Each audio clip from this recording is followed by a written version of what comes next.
Boa noite, meus amigos, para mais uma edição do Clube do Nervo. E nós estamos hoje inaugurando uma das modalidades de nossas edições, e essa modalidade nós vamos chamar de Masterclass. Na realidade, são colegas que têm grande experiência no cenário nacional e internacional e que apresentarão temas da maior importância, como nós temos hoje inaugurando o Masterclass, o professor Dr. Arno von Richthofen. Eu gostaria de agradecer inicialmente ao Popstar, à Rede DOR, por nos dar esse suporte para as edições do Clube do Nervo, que já acontecem, como vocês sabem, há vários anos, sob todo o apoio da ABNRJ, do capítulo do Rio de Janeiro, da Academia Brasileira de Neurologia. Agradecer também o suporte que a Raquel, que os outros colegas do Popstar nos dão, no sentido de que essas edições ocorram com toda a assiduidade e que as gravações depois possam ir para a nuvem, lá para o YouTube, e que vocês possam assistir depois. O professor Arno von Richthofen, grande amigo de muitos anos, é membro titular da Academia Nacional de Medicina e diretor científico do Center Basque Rio.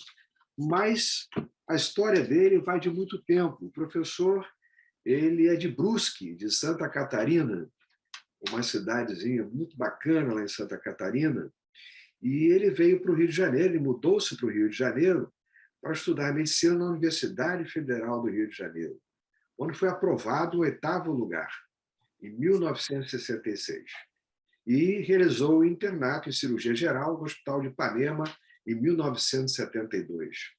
Em 73, ingressou no serviço de cirurgia vascular do Hospital Central do IASERJ, e depois foi bolsista do Deutscher Akademischer Austauschdienst no serviço de cirurgia vascular e torácica da Universidade Ulm, na Alemanha, e tem especialização em cirurgia vascular nesta mesma universidade.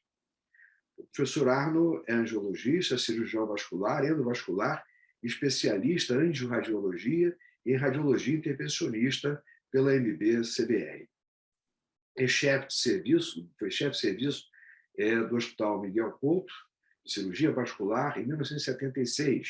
Enfim, é uma história longa, é um currículo vastíssimo que o professor Arno tem, e o mais importante de tudo, ele, após o convênio em 84, tornou-se professor associado no curso de pós-graduação em cirurgia vascular da Escola Médica de Pós-Graduação da Pontifícia Universidade Católica do Rio de Janeiro. Hoje o curso possui, inclusive, uma atuação na Clínica Sorocaba. Participa de conselhos editoriais, é membro de várias entidades voltadas para a cirurgia vascular, e ele é membro, como disse no início, titular da Academia Nacional de Medicina, onde ocupa a cadeira 80. E o professor apresentou à memória, na ocasião, a evolução e o estado da arte no tratamento do aneurisma da aorta abdominal. Experiência, naquela época, com 1.444 casos, isso em 2012. Já faz tempo. Passados 10 anos, acho que deve ter duplicado, certamente. Em breve, nós vamos conversar sobre as questões relacionadas à aorta abdominal, e gostaríamos, então, de agradecer ao professor Arno von Richthofen, que nos falará hoje a insuficiência vascular cerebral de origem extracraniana, tratamento das lesões cervicais, na prevenção da isquemia cerebral, assunto da maior importância e da ordem do dia, ainda mais que a população está envelhecendo e os problemas envolvendo esse segmento do pescoço e o comprometimento da circulação cerebral acaba aí se fazendo. Professor Arno von Richthofen, muito obrigado, agradeço muitíssimo o senhor ter logo de imediato aceito o convite para participar do Masterclass do Clube do Nervo. Boa noite, muito obrigado, Oswaldo. É uma grande alegria poder participar aqui, e eu confesso que fiquei entusiasmado com o convite do professor Oswaldo Nascimento para abordar esse tema, que é um tema que me é caro há quase meio século. E desde o início, como ele falou, dos anos de residência, eu me apaixonei, digamos, pela cirurgia da carótida, e é uma das operações que eu considero assim com o maior carinho e tenho uma dedicação, um capricho especial em relação à patologia cerebrovascular de origem extracraniana. Eu vou compartilhar com vocês, então, uma experiência que, obviamente, é muito baseada na literatura, mas também muito da experiência pessoal, que atualmente beira aproximadamente uns 3.000 casos operados de doença extracraniana, diferentes focos, a imensa maioria ao nível da bifurcação carotídea, mas também outras áreas que são importantes e que têm a maior relevância em relação à isquemia cerebral. Gostaria de compartilhar a minha tela, então.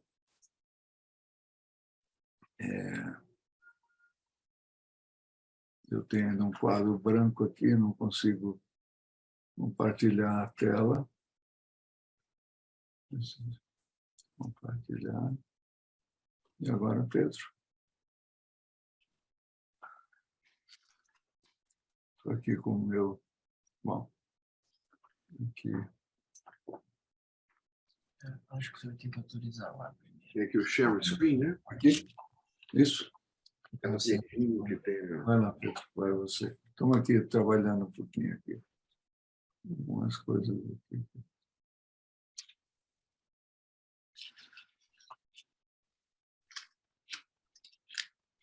Se agora permite. Como é que a gente bota para a tela do Zoom?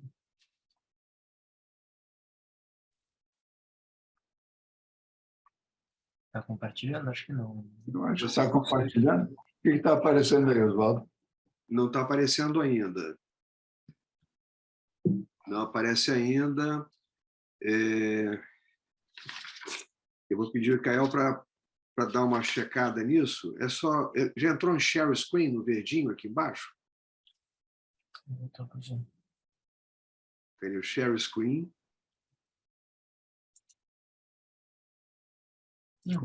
Compartilhar a tela. Aqui. Compartilhar, acho que agora. Entrou? Agora foi. Mas entrou? Entrou? Para mim entrou, mas aconteceu uma coisa interessante. Saiu aqui do... Eu acho que... Deixa eu ver aqui o View Options. Eu estou ouvindo, mas não estou te vendo. Mas está a minha tela e está o meu áudio ou não? Ah, tá, agora sim. A tela e o áudio. Está perfeito. Tela é áudio, né?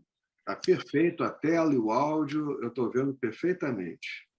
Então, ok. Podemos continuar, então? Sim, sim. Okay.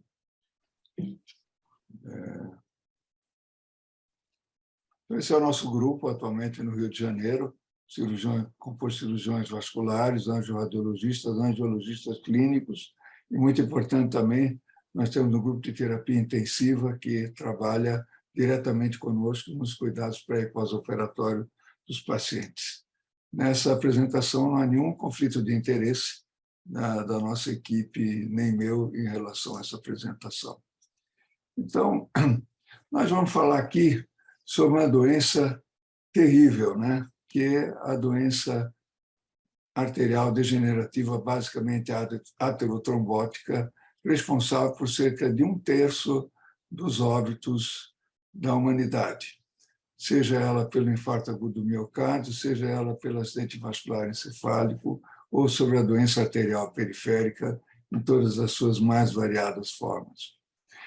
Nós não temos dados de estatísticas atuais, porque o censo de 2020 não foi realizado, então eu peço licença de usar esses dados de 2010, uma vez que o de 2020 foi muito, digamos assim, viciado pela ocorrência da pandemia do Covid-19.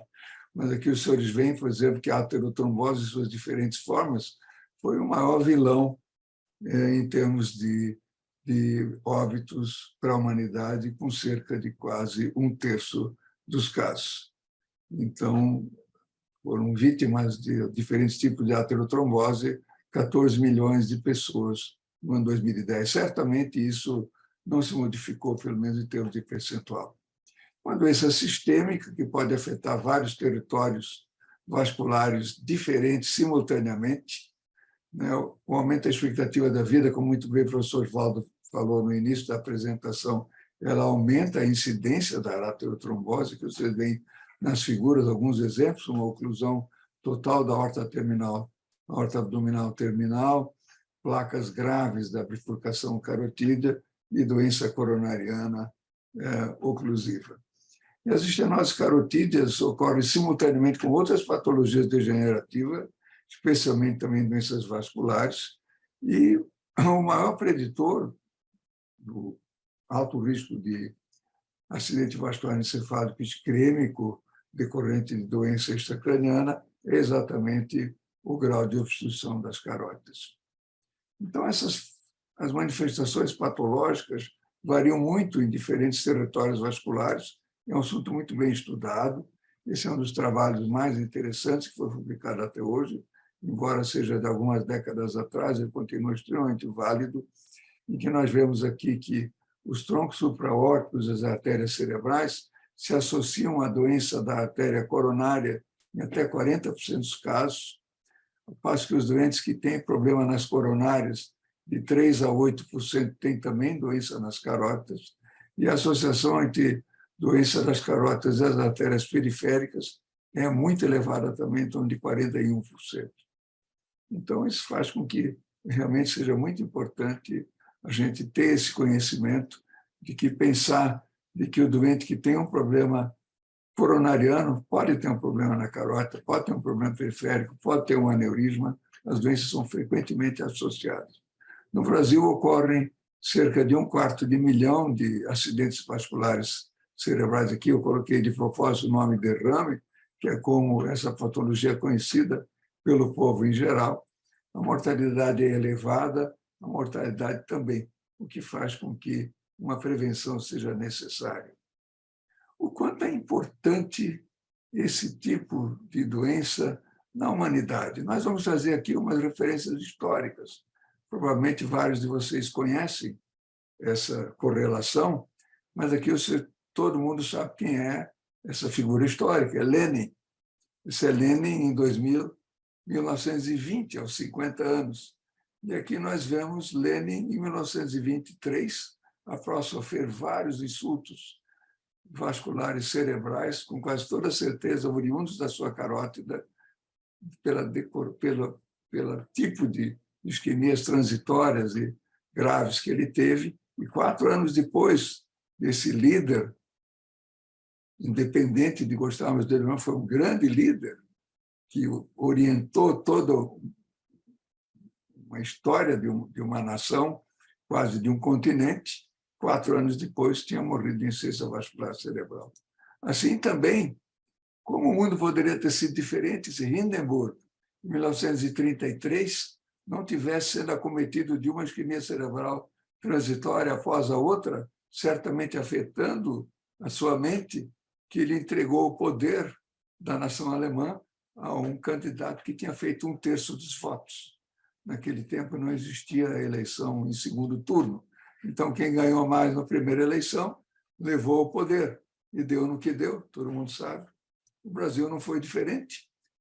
Costa e Silva, que foi nosso presidente numa das épocas mais sérias da nossa história, né? Nesse recorte da revista Fatos e Fotos que eu fiz na ocasião, ele apresentava sintomas típicos de embolização do território carotídeo, em que ele perdia a fala, e assim ele não conseguiu chegar até o fim desse ano, vindo a falecer antes. O que é muito importante é que, nas patologias obstrutivas do tronco supraórticos, em 100% dos casos, hoje em dia, essas lesões estão em áreas que são tratáveis, de uma forma ou de outra. A grande maioria está na bifurcação carotídea, mas todos os outros territórios aqui envolvidos também são passíveis de tratamento.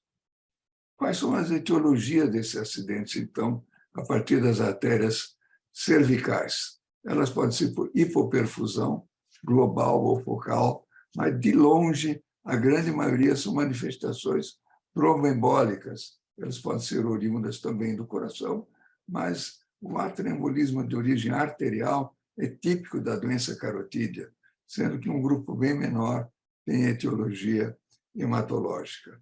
Então, essa manifestação microembólica, a partir de placas de ateroma ulceradas, trombosadas e assim por diante, são a etiologia mais importante.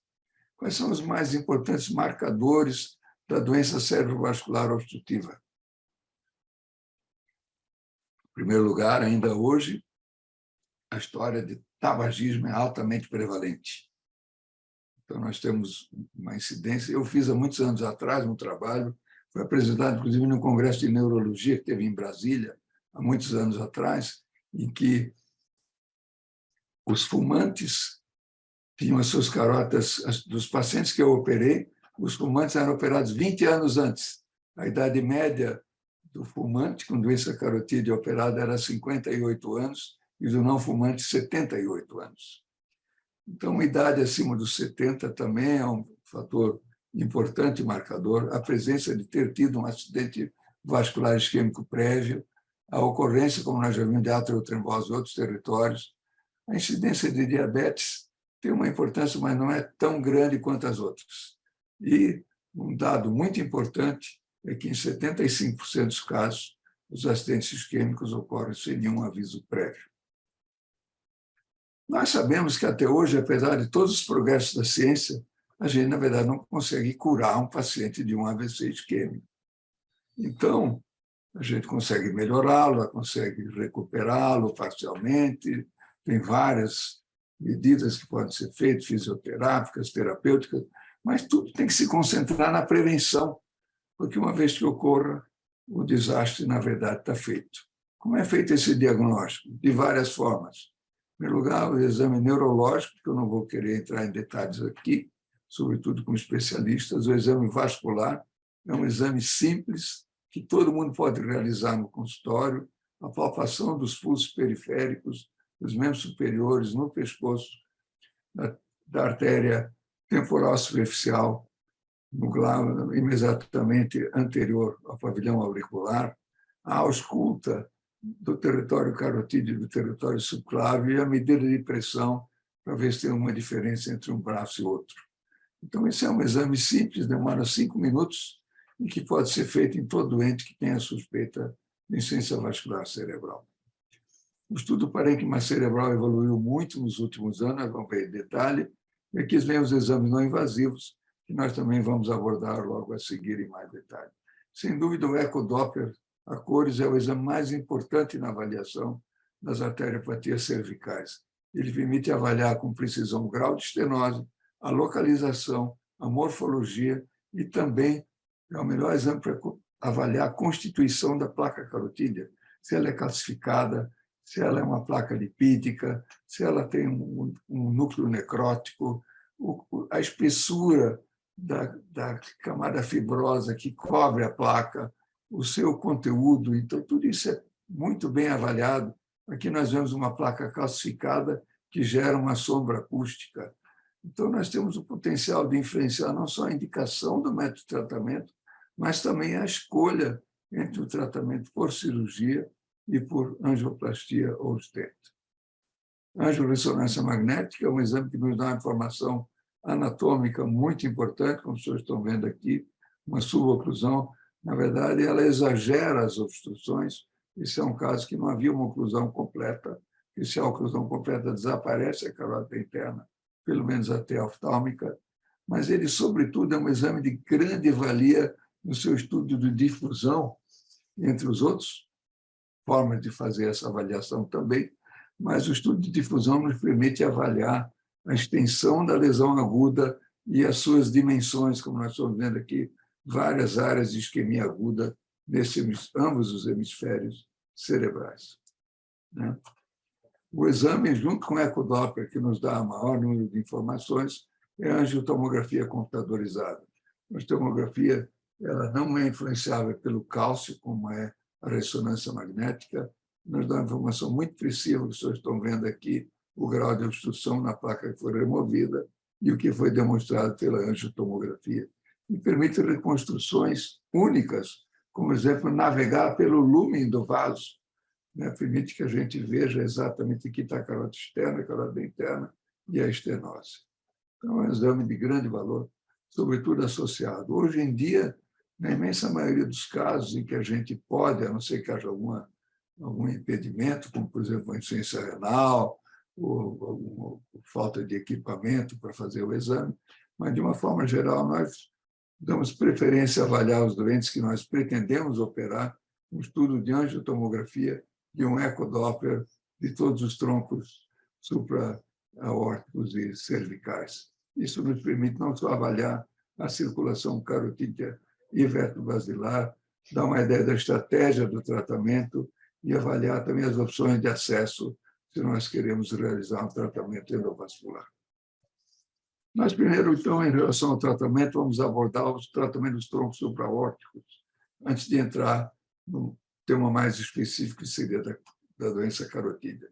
Aqui nós vemos um caso, é uma angiografia, que hoje em dia a gente utiliza pouco, mas nós vemos uma estenose em bico de flauta, numa placa calcificada, no ósseo da artéria carótida comum esquerda, na sua origem no arco aórtico. É um arco aórtico praticamente bovino. E aqui, após o seu tratamento por angioplastia. Aqui nós vemos um caso de um paciente que tem lesões obstrutivas de todo o seu tronco supraórtico, como nesse caso aqui também, em que os senhores veem que tem uma estenose grave do ósseo do tronco arterial braquicefálico, da carótida esquerda e também da subclávia esquerda, perfeitamente demonstrado nessa situação. Qual é o melhor tratamento que nós temos hoje em dia disponível? É o tratamento médico-farmacológico? É a arteriectomia? Ou é a angioplastia? Qual é o tratamento da carótida? Varia de caso para caso. Nós vamos primeiro falar um pouco sobre qual é o melhor tratamento médico-farmacológico disponível hoje em dia. Basicamente, o tratamento é realizado com o emprego de antiagregantes plaquetários, seja antiagregação simples, normalmente com aspirina, ou dupla com clopidogrel, ou nos pacientes que não podem tomar aspirina só com clopidogrel, associados a estatinas e fibratos, para tentar reduzir de uma forma substancial os lipídios circulantes.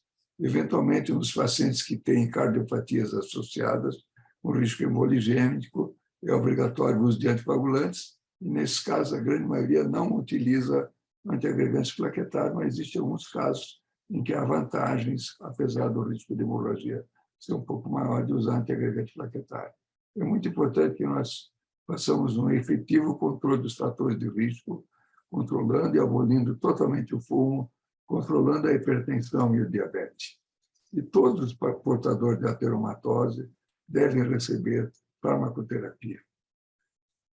Voltando um pouco na história, nós vamos ver aqui alguns dos marcos mais importantes na doença carotídea.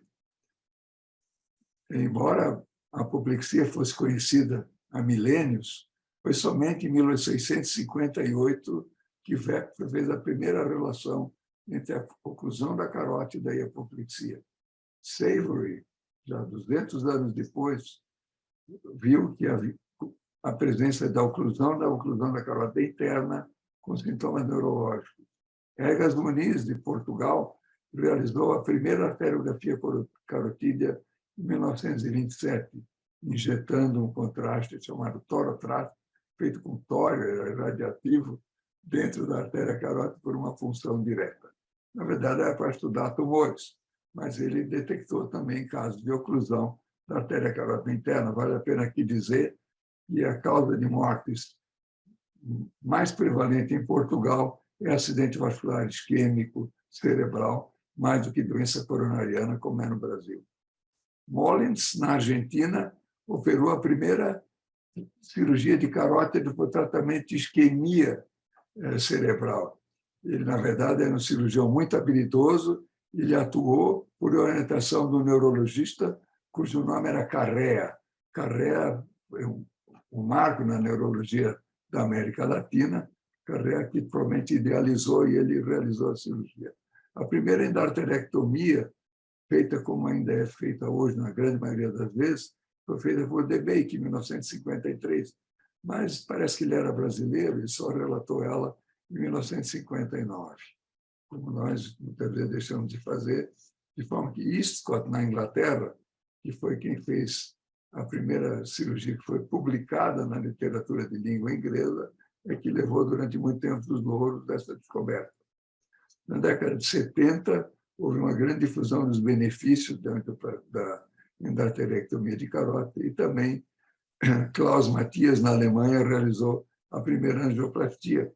Na década de 80, houve uma explosão na cirurgia de carótida, o que fez com que as companhias de seguro americanas ficassem muito assustadas, passou de 15 mil para 107 mil cirurgias.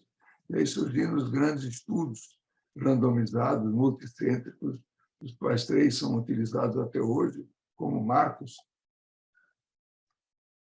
Então, o estudo NASCET, americano, SST europeu, todos com indivíduos sintomáticos, e o estudo de indivíduos assintomáticos, ou ACAS. Né? E hoje, no século XXI, nós vemos ainda um debate entre endarterectomia e tratamento endovascular. Então, na doença arterial dos troncos supraórticos, nós podemos ter essa doença localizada no tronco braquicefálico, na subclávia, nas carótidas comuns e nas vertebrais. Né? A grande maioria dos casos são por doença ateromatosa degenerativa, mas nessa localização, as arterites, sobretudo a arterite de Takayasu, tem também uma importância, pelo menos nos pacientes mais jovens. Nós temos também lesões actínicas, hoje em dia cada vez mais raras, devido ao aperfeiçoamento do tratamento radioterápico das neoplasias e as displasias. Aqui os senhores veem o caso de uma arterite de Takayasu, uma mulher de 23 anos com sintomas oculares, com doença importante da bifurcação da artéria carótida. Interessantemente, normalmente, a carótida interna é poupada nos pacientes com arterite Takayasu. Então, a evolução do diagnóstico por imagem da tecnologia endovascular permitiu o desenvolvimento de procedimentos menos invasivos para tratar casos extremamente complexos, como nós estamos vendo no caso desse aqui. A nossa casuística atualmente comporta 227 casos de pacientes tratados de doença arterial obstrutiva e aneurismática dos troncos supraórticos. Os senhores veem aqui que são relativamente raros comparado com, vocês vão ver, depois da carótida, e a artéria vertebral ocupa uma porção que é importante também, mas que é relativamente pouco realizada. Temos cerca de 100 casos de doença vascular. Então, na maioria das estenoses do tronco braquicefálico e também das artérias vertebrais, atualmente, podem ser tratados por métodos endovasculares com segurança e vantagens para o paciente. Como nós estamos vendo aqui, esse paciente foi tratado tronco braquicefálico, carótida comum esquerda e subclave esquerda. Na bifurcação carotídea, foi feita uma endarterectomia por eversão. O implante de stent nesse território aqui é padrão. As oclusões, uma vez ocluído um tronco supraórtico, é muito difícil recanalizar. Eventualmente, uma subclave, fazendo o cateterismo vindo pela artéria braquial, mas normalmente é difícil e a gente sempre tem que pensar na possibilidade de uma ponte. Aqui nós temos a nossa casuística de lesões do tronco braquicefálico da carótida comum, com 29 casos operados, 0 de mortalidade, um caso de mortalidade, de morbidade neurológica transitória e 8 casos de restenose de longo prazo. Então, nos troncos supraórticos, a revascularização endovascular apresenta excelentes resultados no tratamento da isquemia e resolução dos sintomas. Nós utilizamos também, na grande maioria das vezes, como tratamento primário, mesmo na arterite Takayasu. Isso é um assunto controverso, tem muita gente que acha que deve ser todos serem operados. Nós temos resultados muito bons, embora o número seja pequeno. Então, é um método de indicação sempre que factível e os métodos terapêuticos atuais são bastante adequados. Já na doença carotídea, fica a dúvida muito importante, o que se vamos fazer uma cirurgia direta, um tratamento endovascular. Existem inúmeros trabalhos, nós poderíamos aqui discutir diretrizes internacionais e nacionais sobre qual é o tratamento mais adequado. O que nós utilizamos atualmente é assim, a cirurgia direta da carótida, isso aqui estamos falando agora de bifurcação carotídea, é o tratamento padrão.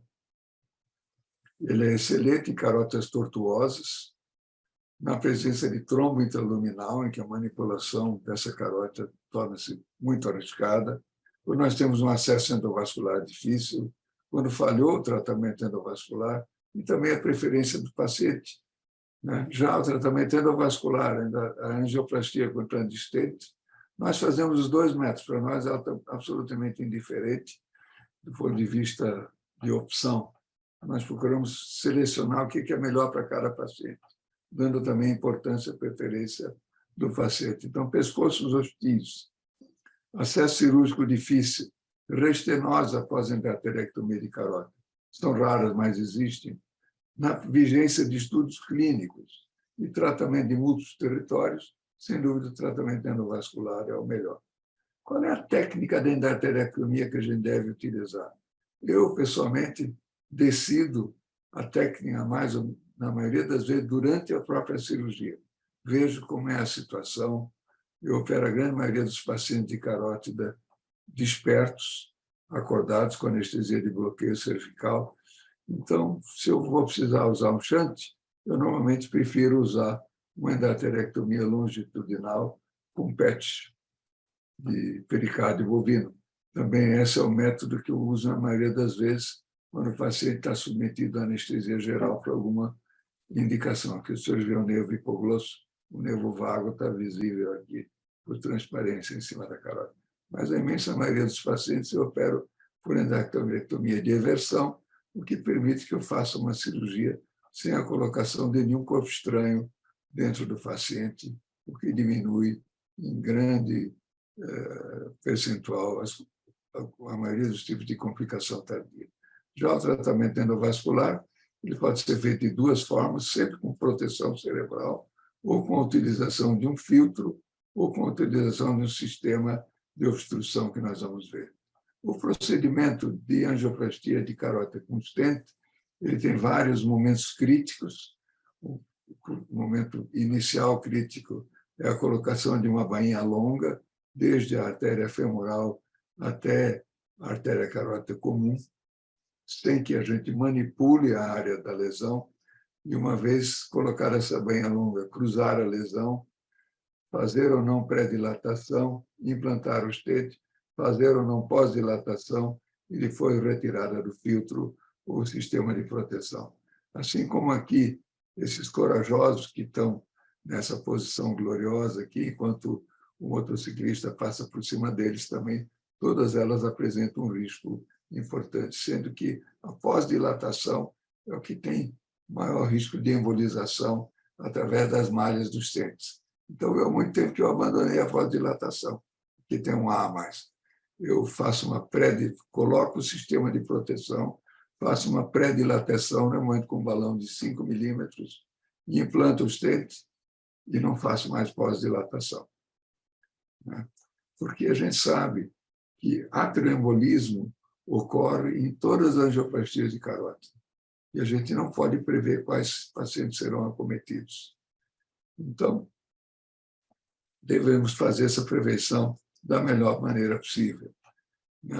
Os filtros, o princípio é o posicionamento e abertura do filtro distal à lesão, com manutenção do fluxo durante a angioplastia ou implante de stent. Um dos problemas que persiste é a ocorrência de eventos após a remoção do sistema de proteção. Uma vez que você tire o filtro, aqui nós vemos um filtro todo cheio de material aterotrombótico, uma vez que você retire o filtro, não há mais proteção. Aqui uma angioplastia carotídea, no caso de um paciente com uma estenose crítica da artéria carótida interna, nós estamos dentro da carótida comum, a interna até que não é tão lesada, e aqui após o tratamento, nesse caso com um filtro, que os senhores veem após o implante do stent e a circulação cerebral completamente refeita. Eu, pessoalmente, na grande maioria dos casos, quando não há contraindicação, eu prefiro usar esse tipo de sistema de proteção, que é o sistema de obstrução de fluxo. A obstrução de fluxo se faz do período muito curto, então se faz o cateterismo inicialmente da artéria carótida externa, que nós estamos vendo aqui, né? E permitindo aqui, então, a oclusão da carótida externa, a oclusão da carótida comum, e faz a interrupção total do fluxo dentro da artéria carótida. Então, nós temos alguns minutos para trabalhar. O doente está acordado, ele está com a hipertensão controlada, ele está anticoagulado. Então, praticamente todos os doentes toleram muito bem essa obstrução e o fluxo pode ser invertido e o material gerado pela dilatação com balão é aspirado para fora da carótida. Então, tem todas as vantagens dos diferentes sistemas aqui, né?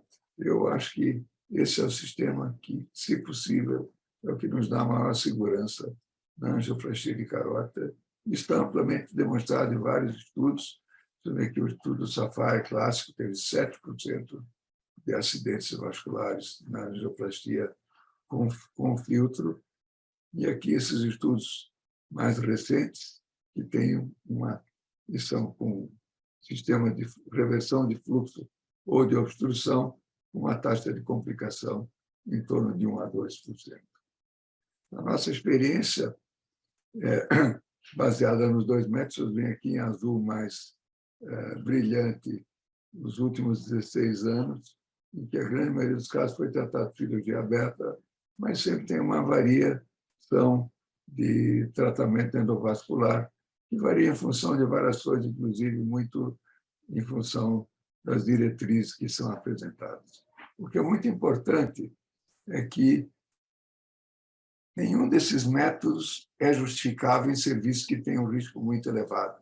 O que é risco elevado? Pela literatura, é nos indivíduos sintomáticos, acima de 6% de complicações de morte e mortalidade, e nos indivíduos assintomáticos, menos de 3%.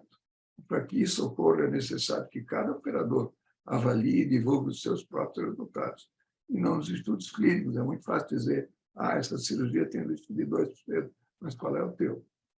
Né? Isso é muito importante que cada um, que o paciente conheça, e que tenha a possibilidade de poder publicar isso. Então, na nossa experiência, nós temos cerca de 1/3 dos pacientes foram operados por ter apresentado, por terem assintomáticos, 41% de isquemias transitórias, instabilidade neurológica, vocês vão ver o número que tem crescido substancialmente nos últimos anos, e o déficit crônico leve em cerca de 1/5 dos casos. Aqui estão os resultados, são os resultados dos pacientes operados, 1.456 pacientes operados com hidaterectomia carotídea eletiva sob anestesia loco-regional ou local. Vocês veem que nos indivíduos assintomáticos nós não tivemos nenhum óbito e 0,3% de déficit definitivo e 1,3% de complicações locais. Nas isquemias transitórias, temos 1,2% de óbito e 2,1% de complicações locais. E nos pacientes já com déficit, números bastante semelhantes, que se comparam de uma forma bastante positiva com a literatura dos melhores trabalhos. Então, nossas indicações atualmente, elas são baseadas, como eu disse no início da apresentação, nas diretrizes da literatura e também com a nossa experiência, algumas que talvez sejam discutíveis, né? Então, nós indicamos em indivíduos assintomáticos com boa expectativa de vida, em placas vulneráveis, com estenose igual a 70% a 80%, estenose igual a maior do que 80%, independente da constituição da placa, que são placas vulneráveis, estenose acima de 60%, cuja carota contralateral esteja ocluída, ou situações que nós temos uma estenose igual ou maior que 70% no paciente que necessita ser submetido a uma revascularização coronariana aberta. Se for angioplastia coronariana, não se aplica esse raciocínio. Já nos indivíduos assintomáticos, indicação estenose ou maior que 70%, com boa expectativa de vida, estenose igual ou superior a 50%, sintomáticos, desculpe, estenose maior a 70%, estenose igual ou superior a 50% com oclusão contralateral, estenose superior a 50% com sintomas persistentes, apesar de tratamento farmacológico adequado. São situações muito raras, mas existem. Presença de trombo intraluminal e placa complexa sintomática. Já a indicação de angioplastia estente, presença de pescoço hostil, acesso cirúrgico difícil, restenose, tratamento de múltiplos territórios, idade abaixo de 75 anos. É curioso aqui, todo mundo muito tempo achou que a angioplastia seria melhor usar nos idosos. Na verdade, o estudo, sobretudo o CREST, que analisou uma grande quantidade, mais de 1.000 e tantos pacientes, verificou que, com a idade acima de 75 anos, o risco da angioplastia carotídea aumenta. Isso, em grande parte, devido a doenças do arco aórtico, a dificuldade de cateterização da artéria carótida. Então, ausência de acesso à equipe cirúrgica de excelência, essa, infelizmente, é uma situação relativamente frequente, e também a preferência do paciente. Eu queria finalizar essa apresentação, que já vai um pouquinho longa, falar um pouquinho sobre a intervenção precoce em sintomas agudos, que é uma das áreas que nós mais nos dedicamos ultimamente.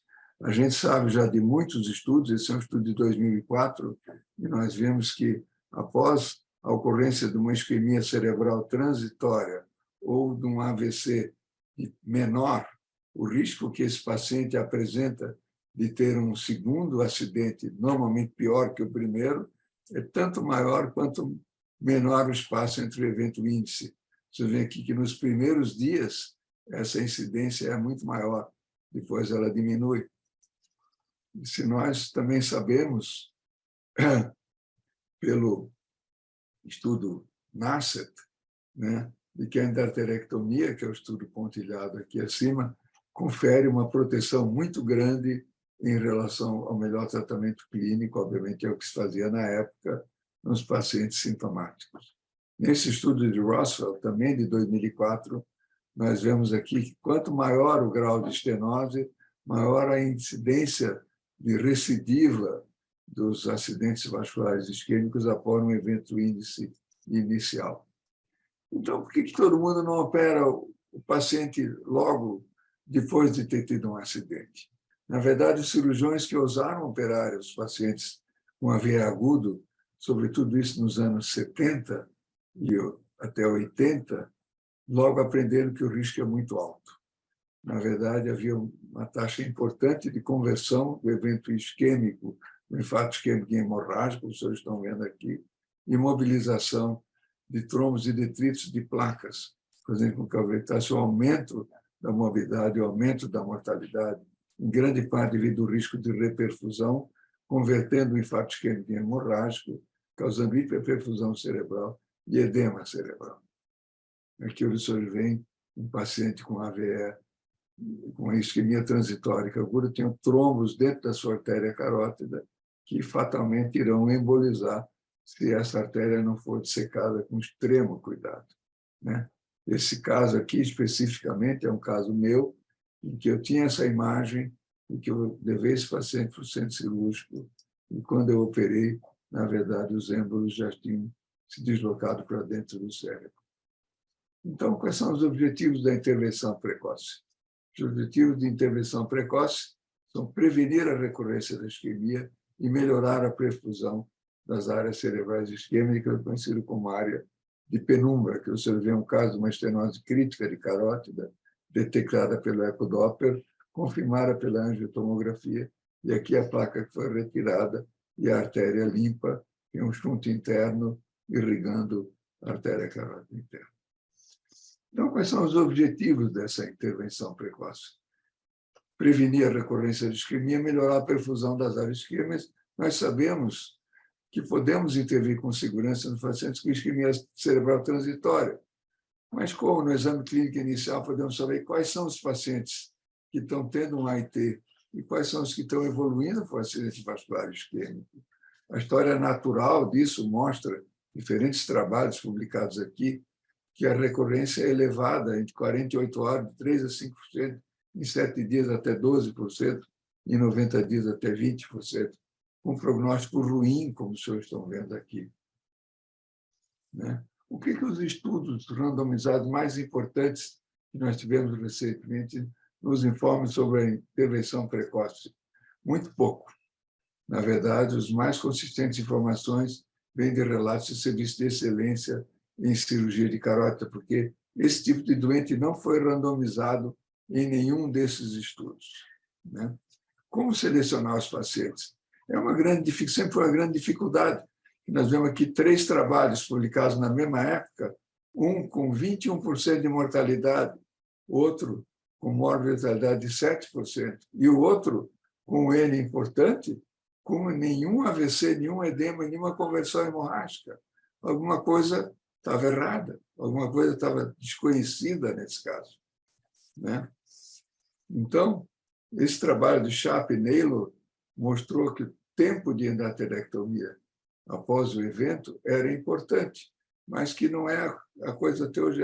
O tempo é considerado como um fator mais importante. Eu espero demonstrar aos senhores que não é esse o fator mais importante. Na verdade, do meu ponto de vista, tudo depende do score neurológico, do estado neurológico do paciente e do tamanho da área isquêmica. Então, o que é precoce? Precoce é operar logo? É possível. Há indicações, quando é seguro. Aqui um slide interessante, que recomendo o estudo. Esperar dentro de 1 hora, 4 horas e meia, que é a janela do uso de trombolítico, 3 dias, 30 dias. Muito tempo, quando eu aprendi a operar carótida, a gente só operava o doente que tinha tido um acidente vascular isquêmico depois de 30 dias, independente da dimensão do seu déficit neurológico. Qual é a janela terapêutica segura? Além do tempo, alguma coisa é importante. É interessante saber, Foma foi o cirurgião com quem eu trabalhei na Alemanha no ano de 1975. Foma operava os doentes agudos se eles não tivessem perda de consciência. Eles podiam estar hemiplégicos, podiam estar afásicos, mas se estivessem conscientes, se eles respondessem de maneira lógica e coerente com os movimentos oculares ou com o movimento de algum membro, mostrando que eles tinham consciência. Nesse tempo não tinha tomografia, não tinha ressonância, também não tinha ecodoppler. O único exemplo que ele tinha arteriografia. Ele operava e, na maioria das vezes, o resultado era bom. Por quê? Eu acho que a grande resposta até está no tamanho da área isquêmica. Então, nesse trabalho feito por Patti, em 2004, e também por Stoll, em 2013, que repetiu o risco de transformação hemorrágica aumenta em 1,7% para cada aumento de 1 centímetro da área isquêmica. Então, nós resolvemos estabelecer uma área de 1,5 centímetro, um valor que ainda é incerto, né? Mas Shaw havia visto que se um infarto de mais de 3,5%, esse risco aumentava exponencialmente. Hoje em dia, nós temos como avaliar isso de uma maneira extremamente rápida, no momento que chega agudamente numa emergência. Nós temos como fazer uma ressonância magnética de difusão, no mesmo momento que faz esse estudo, fazer uma angiorressonância magnética, que nós vemos aqui a estenose crítica da carótida no nível da sua bifurcação. Podemos estudar a circulação intracerebral. Nós vemos aqui que nenhum infarto é grande, embora houvesse um déficit neurológico não negligenciável nesse caso. Nós temos como determinar a etiologia para poder orientar esse tratamento, saber por um ecocardiograma se existe a possibilidade de um cardioembolismo, saber se existe doença intracraniana, né? Mas na grande maioria dos casos é por aterotrombose, sendo que a temida doença intracerebral de pequenos vasos, na verdade, era responsável somente por 1/4 dos casos. Então, quando é que nós podemos intervir na fase hiperaguda, naquele paciente que tem uma trombose aguda de carótida com acesso total e equipamento debilitado, tem uma tomografia sem sinais de hemorragia e capaz de ser revascularizado dentro de 3 horas. Agora se fala muito em 4 horas e meia. São situações muito raras. A situação típica é uma trombose após endarterectomia, ou depois do implante de um stent, ou uma trombose depois de um evento angiográfico, né? Quando nós podemos detectar frequentemente? Aqui é que está a grande maioria dos pacientes. Então, na isquemia cerebral transitória, nos acidentes vasculares encefálicos com débito neurológico leve, nós utilizamos o protocolo de Álvares modificado. Avaliação neurológica, de preferência numa unidade de terapia não intensiva, calcular o score de Rankin modificado. Se tiver 3 ou menos, é um doente elegível para ser revascularizado. Realizar uma tomografia, uma ressonância de crânio para afastar a hemorragia e a presença de área isquêmica. Nos casos de suspeita de doença carotídea, no mesmo momento da angio-TC, fazer logo uma angiotomografia dos vasos do aqua, aórtico, cervicais e intracranianos. A quantidade de contraste que vai ser usado vai ser a mesma, se é um estudo pequeno ou grande, né? Angio-TC, ecodoppler, ecocardiograma, selecionar rapidamente os pacientes para trombólise, solicitar o parecer da cirurgia vascular estenose de mais de 50% e realizar a endarterectomia se o índice, nós não fazemos o National Institute of Health Stroke Score, eu acho muito complicado, o ranking até 3, e o paciente tem instabilidade neurológica, é suficiente na maioria dos casos. Então, nesse trabalho publicado por Patti, eles operaram 192 pacientes usando esse protocolo e tiveram uma taxa de complicação e óbito somente de 1%. Isso é reprodutível? Então, nós resolvemos fazer um estudo prospectivo com áreas de isquemia de menos de 15 milímetros de mercúrio, 15 milímetros em sua maior dimensão, né? Para ver se isso poderia ser seguro para a revascularização precoce, independente de se fosse 1 ou 2 ou 3, ou até 10, nós temos um caso, vamos mostrar para você, tinha 27 áreas isquêmicas.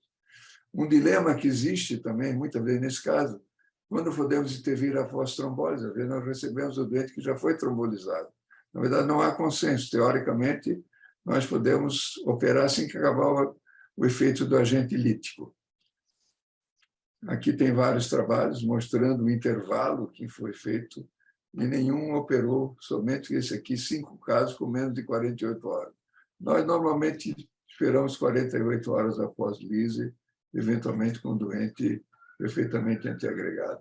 Então, esse aqui são os resultados, os objetivos desse trabalho prospectivo que nós fizemos, em que os pacientes tinham um score de ranking de 0 a 3 e ausência de áreas isquêmicas maiores de 15 milímetros em sua maior extensão. Aqui nós vemos o resultado. Então, todos os 50 pacientes que nós fizemos nesse estudo prospectivo tiveram suas habilidades cognitivas e motores avaliadas na sala de operação e no pós-operatório imediato também. Na verdade, nenhum déficit neurológico novo ou agravamento desses foi detectado. Aqui só viu uma placa com estenose crítica, angiorressonância, mostrando 90% de obstrução, a isquemia causada por por um embolismo a partir desse ponto, e aqui uma placa com hemorragia intraplaca e certamente várias áreas de necrose, que foi o foco emboligênico, né? Nós tivemos um paciente que desenvolveu um hematoma cervical e um paciente que angioplastia com stent que apresentou uma pequena hemorragia ipsilateral frontoparietal sem relação com o evento original, foi tratado conservadoramente. Aqui vocês veem os resultados.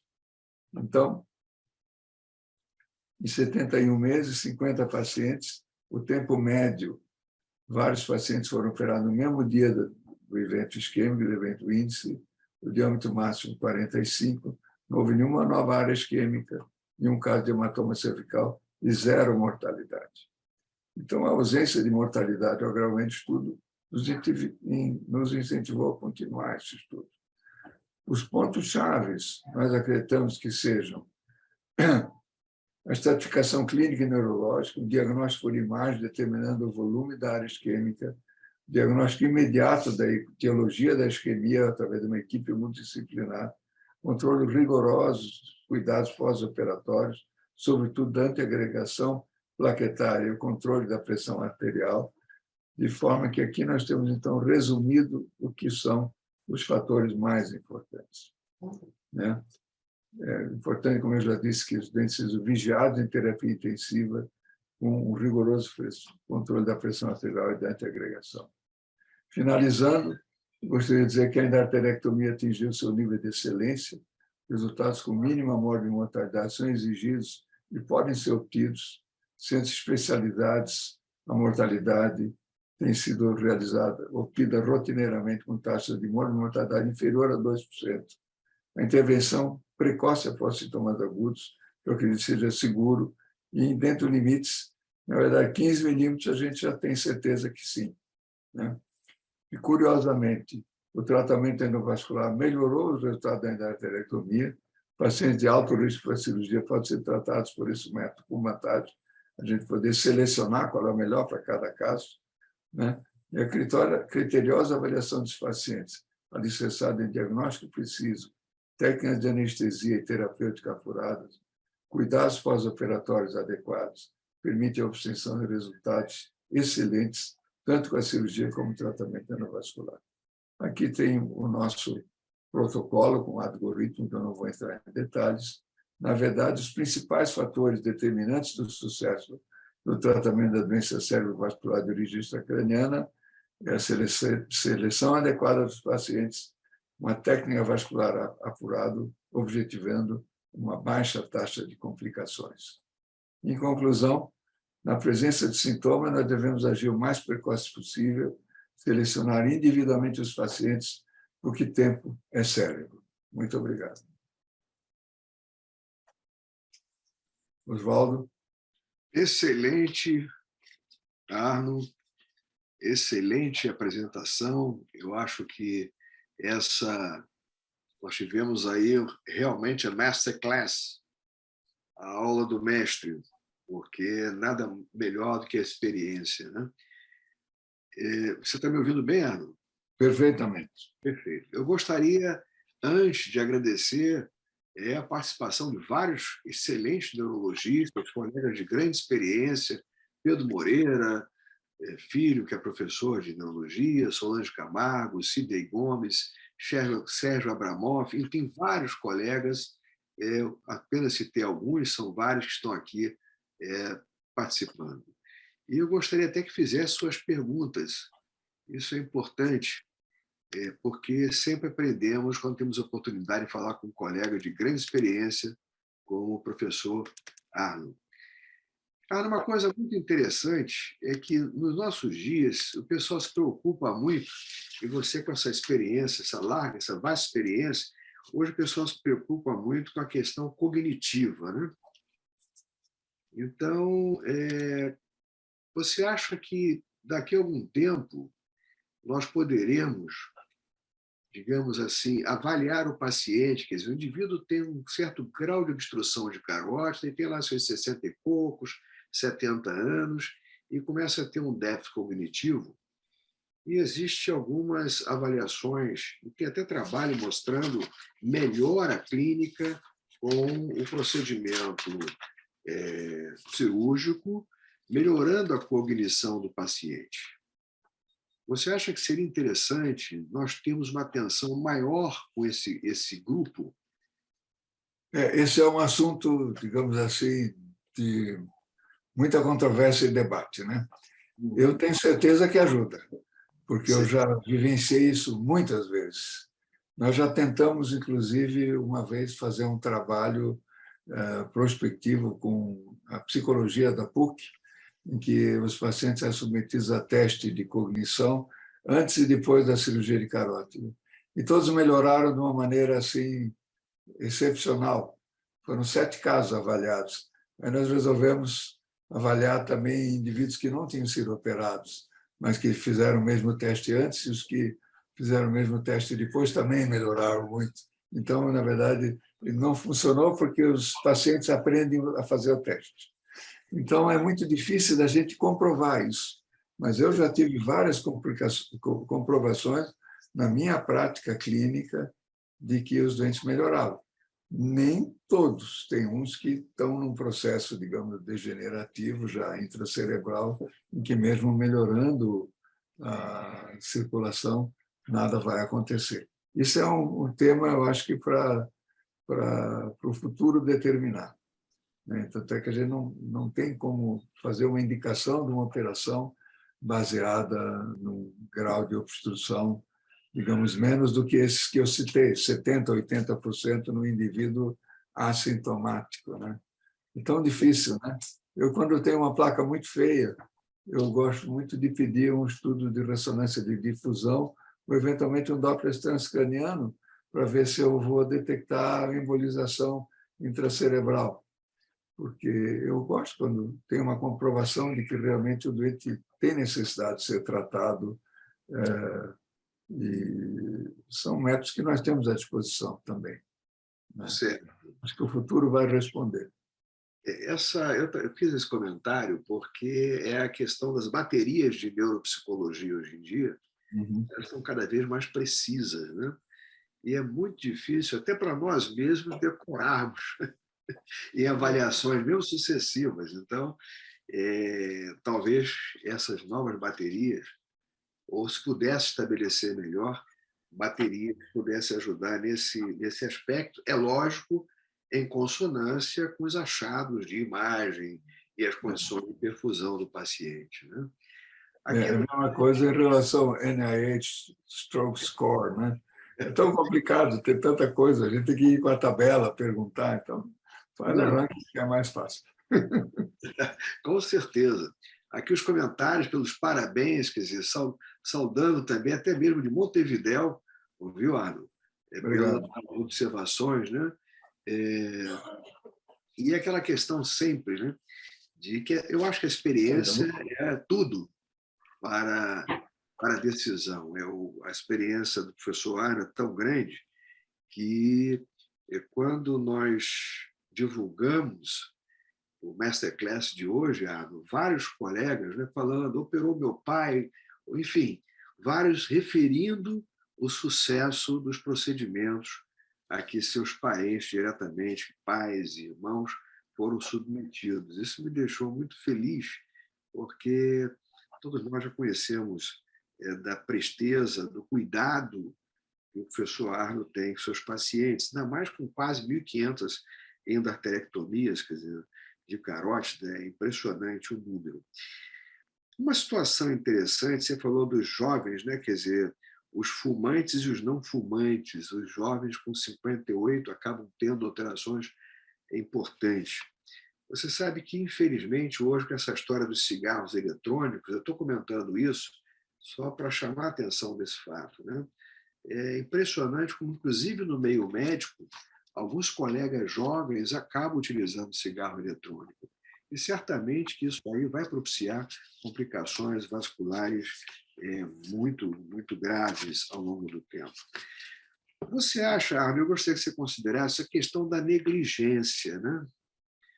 A questão da negligência, acho que vários casos poderiam ter tido uma evolução melhor se os nossos colegas não negligenciassem diante dos sintomas e achados. Então, às vezes, é melhor perguntar ao colega que sabe. O que você poderia considerar nos trazer de comentários? Eu acho que, sem dúvida, né? Sem dúvida, a presença de sintomas ela deve levar a uma investigação bastante profunda. Hoje em dia, a gente sabe que tem alguns pequeno percentual atualmente de isquemias cerebrais que a gente não consegue encontrar a etiologia, né? Mas são relativamente muito poucos hoje, talvez menos de 10%. Né? Não são possíveis de serem encontrados, mas se elas forem realmente procuradas, né? Porque se não procurar, nem sempre ela é tão óbvia, né? Como nós vemos aí, uma lesão dentro de um arco aórtico, se você não fizer, quando fizer o estudo da carota cervical, vai fazer uma tomografia, pede do arco aórtico, da carota cervical e da intracraniana, a quantidade de contraste é a mesma. Né? O tempo do exame demora 10 segundos, é extremamente rápido, e vai ter informações que, se você resolver, por exemplo, tratar com angioplastia stent, você já sabe como é o arco. Às vezes tem uma placa horrorosa no arco aórtico, céssio. Se você entrar ali e manipular o teu catéter ali, você vai embolizar para o cérebro uma placa desse tipo, né? Então, acho que é muito importante que que seja feita uma avaliação e que não é difícil, né? Não é, está disponível para a maioria dos pacientes, né? Hoje em dia, mesmo no serviço público, né? O professor Pedro Moreira também tecendo considerações, dizendo que é tão clara a sua apresentação que fica difícil fazer até pergunta ao professor Arno. Tem uma pergunta aqui de Montevidéu, eu não sei se é o Marcelo ou o Leandro, porque não está assinada, sobre considerações sobre a neuroclusion, né? O Isso. sinal barbante. Eu posso responder? Pode, claro. Essa é uma situação em que nós temos uma artéria carótida que é praticamente filiforme. Se ela for assintomática, eu normalmente não faço nada. Eu deixo o doente antiagregado. Obviamente, eu vou ter uma informação como é que é o lado contralateral. Na maioria desses pacientes, quando eles são assintomáticos, o lado contralateral é uma belíssima carótida que tem um grau de perfusão muito grande, que tem uma comunicante anterior muito competente, que tem circulação, muitas vezes, pela artéria oftálmica também adequada. Então, se é uma lesão lisa, sem trombo e assintomática, eu normalmente não faço nada. Eu não trato isso. Se tiver sintomas, essa lesão pode ser tratada também, e aí é variável o que fazer, né? Muitos indicam o tratamento endovascular, com a colocação de um stent pequeno, sempre com muito cuidado de ter uma adequada proteção cerebral. O que acontece muitas vezes nesse sinal do barbante é que lá dentro da carótida interna distal tem trombos. Então, isso tem que ser muito bem estudado, muito bem avaliado, para saber se a desobstrução do segmento cervical não vai desalojar trombos que estão já depositados ali pelo baixo débito ao nível da artéria carótida interna distal, né? Então, são casos que tem que ter uma avaliação individualizada. Eu estava, inclusive, acabei fazendo uma revisão, né? E, basicamente, você tocou em todos os tópicos que eu acabei vendo nos trabalhos recentes, agora em 2022, né? E chamar a atenção também da questão dos filtros que são utilizados, os filtros para que se evite desenvolvimento, os instrumentos de proteção de embolia. Isso aí é importante, assim também como os tipos de stents. Se você podia fazer uma consideração mais específica sobre isso? Eu, assim, em termos de sistema de proteção antiembólica, eu considero muito importante que a gente utilize algum que seja efetivo e, sobretudo, quem realiza o procedimento tenha familiaridade, né? Eu, pessoalmente, era muito fã do sistema de inversão de fluxo que foi desenhado pelo Juan Parodi, da Argentina, que patenteou esse método, uma empresa americana a produzia, mas acabaram retirando do mercado. Então, hoje em dia, nós utilizamos o sistema MoMA, que é um sistema de obstrução temporária do fluxo, e eu preciso dizer que temos talvez uma centena ou mais de casos tratados, tem que fazer o levantamento, né, Pedro, disso, né? Nunca teve um acidente relacionado a esse sistema. Ele não é empregável em todos os casos, ele necessita que haja uma carota externa pérvia para poder colocar o sistema, o balãozinho na carota externa, né? Então, depois de feita a angioplastia, nós aspiramos 3 seringas de 20 ml da área, o fluxo do sangue está parado, então a aspiração vai trazer sangue da carótida interna do cérebro, passando pela área tratada, e isso vai ser passado por um filtro.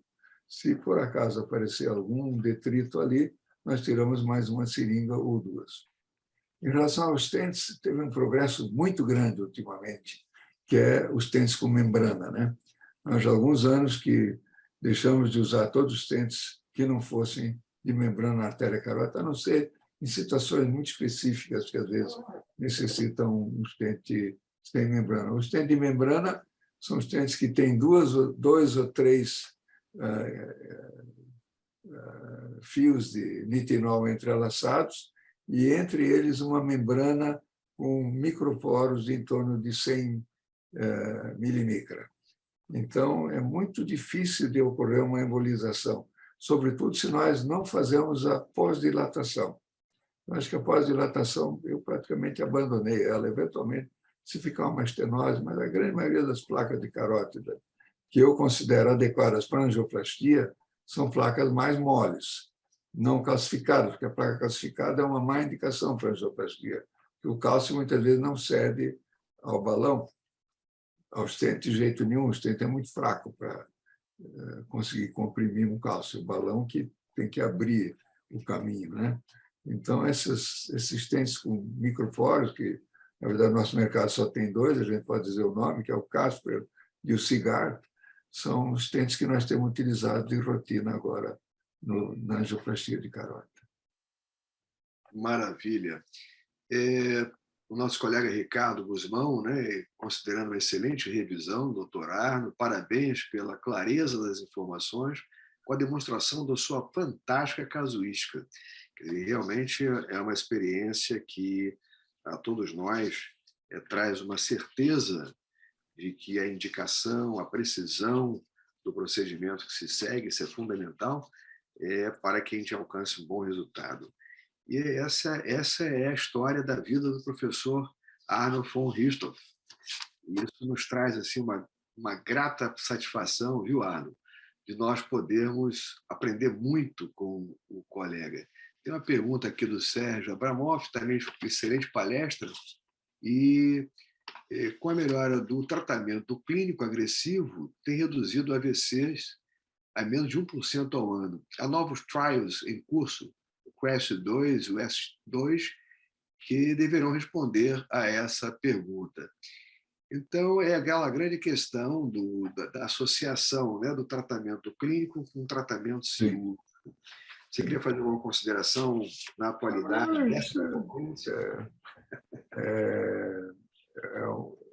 Certamente, cada vez mais o tratamento clínico melhora, mas sempre vai ter casos, acho que vão ser melhor tratados pelo tratamento cirúrgico, né? Uma lesão, como eu mostrei aquele caso, uma carótida toda preta de sangue ali por necrohemorrágica, é um caso, eu acho até que era do Sérgio Abramoff, esse paciente.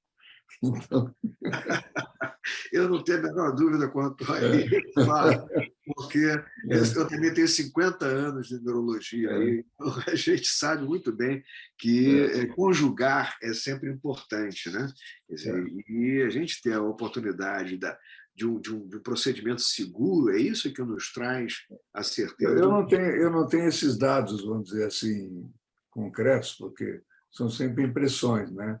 Mas eu tenho a impressão de que a gente opera menos carótida agora do que operava uns anos atrás. Eu acredito que isso, sem dúvida, se deve ao melhor tratamento clínico, ao melhor acompanhamento dos pacientes, à melhor seleção. Entende? Então, é difícil de operar um indivíduo assintomático com menos de 80% de estenose. Obviamente tem pacientes, por exemplo, que têm 70% de estenose, mas tem um bulbo gordo e com uma bola de ateroma nesse bulbo, né? Com uma cápsula fibrosa mínima. E um doente assintomático, com uma excelente expectativa de vida. E se você puder oferecer para ele um risco cirúrgico de praticamente 0%, ou pouquinho, vamos botar 0,5%, eu acho que vale a pena. Mas isso dificilmente vai se chegar a um consenso total, né? É por isso que o Sérgio está até considerando aqui que é muito bom contar com a experiência de um cirurgião como você, Arno. Isso é muito interessante, né? Porque cada vez mais, quando você fala assim, não, está caindo nessa população que acaba chegando até Claro. ao nosso recurso, né? Quer dizer, aquilo que nós oferecemos. Mas me preocupa muito em termos da população brasileira como um todo, né? Eu não sei, quer dizer, em termos da promoção, seria muito importante da promoção de ações em grande escala, porque tem grande parte da população fica à mercê da própria sorte. Nós estamos, a Sociedade Brasileira de Angiologia e Cirurgia Vascular está esse ano com a presidência do Júlio Peclar, que vários de vocês conhecem, está fazendo a reedição das diretrizes de diferentes patologias. E eu sou o responsável pela diretriz de carótida. E uma desses levantamentos que nós estamos fazendo é exatamente o que está acontecendo no SUS. E, pelo menos até agora, o que nós conseguimos de dados são mais favoráveis do que muitos pensavam. Mas não dá para responder ainda. Na próxima aula. Não, isso é animador, porque essas ações... Então, é um trabalho muito grande, né? São 6 colegas que estão trabalhando, eu dirijo, mas todos vão responder às perguntas críticas e provavelmente deve estar pronto esse trabalho em meados do ano que vem. É um trabalho demorado. Na última vez que nós fizemos uma diretriz dessa, eu participei da de aneurisma de aorta, nós analisamos 1.240 trabalhos científicos. É muita coisa. Muita coisa. Tem que dividir. Tem um colega nosso lá de São Paulo, Cid Gomes, que é neurologista, né? De saber a tua experiência, o procedimento com o paciente acordado. Sim, excelente pergunta. Eu hoje aqui não quis falar muito especificamente como fazer a cirurgia de carótida, né? Para não prolongar muito. Mas eu opero a imensa maioria dos meus pacientes acordados. Eu comecei a operar isso em 1986, quando eu tinha um paciente que tossia muito e que tinha contraindicação a qualquer tipo de anestesia geral por um DPLC grave. Era uma pessoa muito querida de todos os cirurgiões brasileiros, já é falecido, pode dizer o nome, o Sigmund Lank, que fez material cirúrgico para gerações de cirurgiões. Eu fui visitá-lo em casa e ele tinha uma doença carotídea grave, estava num quarto escuro, tendo uma isquemia cerebral transitória atrás da outra, com a suspeita que a carótida tivesse ocluída. Eu disse, Sigmund, se você está tendo manifestações oculares e do lado contrário, é porque a tua carótida não está fechada. Ela deve ter uma estenose crítica. Ah, mas eu não posso operar, eu não posso ser anestesiado. Digo, vamos operar você acordado, com anestesia local? E assim foi o primeiro. Depois disso, nós operamos 63 em sequência, ininterrupta, e não morreu nenhum, e nenhum teve déficit neurológico. Então, hoje em dia, são mais de 1.000 que a gente operou acordado. Então, sim, é a minha preferência.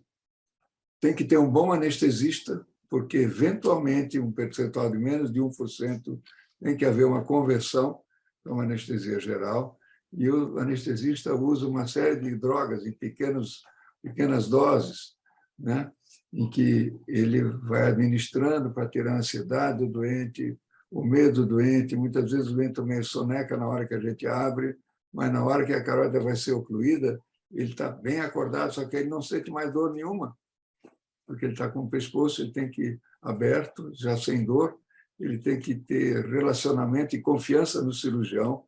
É um pouco difícil de ensinar os residentes, eu tenho um aqui do meu lado, o Pedro, como a gente falou, ensinar eles a operar com o doente acordado, porque, obviamente, o cirurgião, nesse caso, tem que ficar do lado, do mesmo lado do jovem assistente, para que isso seja um pouco passado despercebido, né?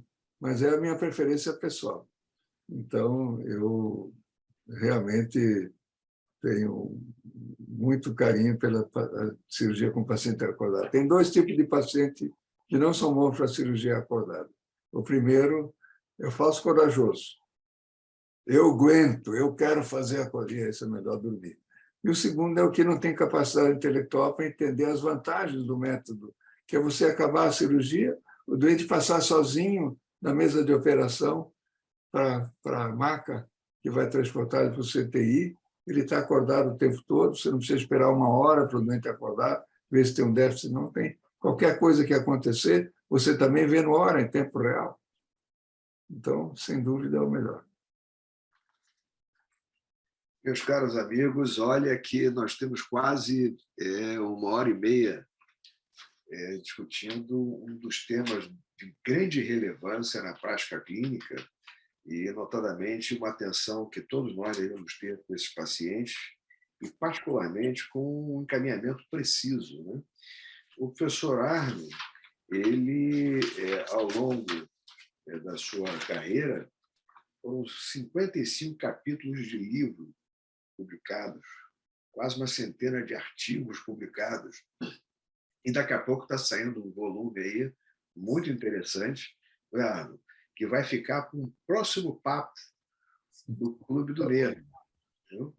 Eu só tenho que agradecer ao Arno abrindo essa sessão do Masterclass, e realmente é a apresentação do mestre mesmo, é a aula do mestre, e que o Arno nos trouxe assim, o que há de recente, toda a sua experiência, de um modo claro, conciso, em que sempre nos traz uma oportunidade de melhorar, inclusive, nós neurologistas, clínicos, cardiologistas, enfim, diferentes especialidades voltadas para a atenção ao paciente nessa faixa em que esses eventos, depois dos 50, esses eventos são mais frequentes. Então, nós só temos a agradecer ao professor Arno, agradecer ao grupo do Popstar, do Centro de Estudos do Popstar, pelo suporte que nos deram, e em breve nós teremos já no YouTube, toda essa apresentação do professor Arno, então, certamente, a oportunidade de rever tudo que ele nos trouxe de ensinamentos. Eu gostaria, meu caro professor Arno von Richthofen, amigo, muito obrigado mesmo. Eu gostaria de ter as suas palavras finais para encerrarmos esse bate-papo de hoje do Clube do Nervo.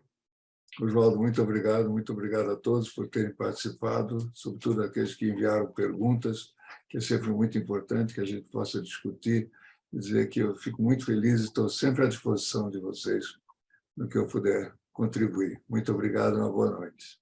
Uma boa noite, Arno. Muito obrigado a esse grande mestre, essa Masterclass. Uma boa noite a todos.